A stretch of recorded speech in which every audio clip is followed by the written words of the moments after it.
Congress Party was the first to propose a rational, simple GST system with fewer slabs, concise, precise, and effective to ensure equality in resources to all states.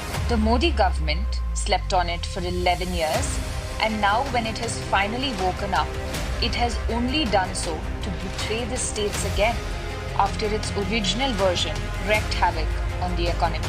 New names, new branding, but the idea is simple. The centre gains on the state's pain.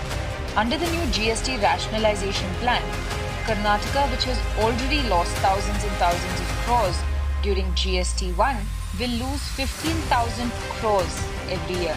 Across India, states will suffer a combined loss of 85,000 crores. Since 2017, under the BJP's GST regime, Karnataka has already been bleeding, losing 70,000 crores every single year because of the system.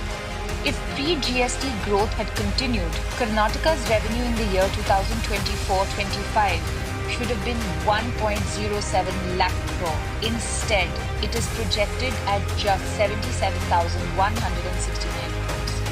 That's a shortfall of 30,000 crores in 1 year alone. Who pays the price? The states. Who pockets the benefit? The centre. 70% of the losses fall on states.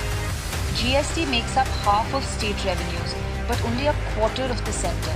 Yet, the centre holds the money. And here's another fraud. Every year, the centre collects 1.8 lakh crores through cesses and surcharges, which are special taxes on things like luxury and sin goods. These cesses were originally created to compensate states for losses they face due to GST implementation. Not a single rupee of this is shared with the states. The cess is meant to compensate states. The centre is keeping all for itself. And to make it worse, the centre wants to cut the state's share of GST revenues from 88% to just 40%. All of this decided unilaterally without consulting a single state. This is not reform, this is fraud. This is a direct assault on the finances and autonomy of Karnataka and every other state. It means a 15 to 20% fall in revenues, a 0.5% hit to GSDP, less money for development, less money for welfare, and less money for the people. The truth is simple. The BJP's GST policy is looting the states to fatten the centre.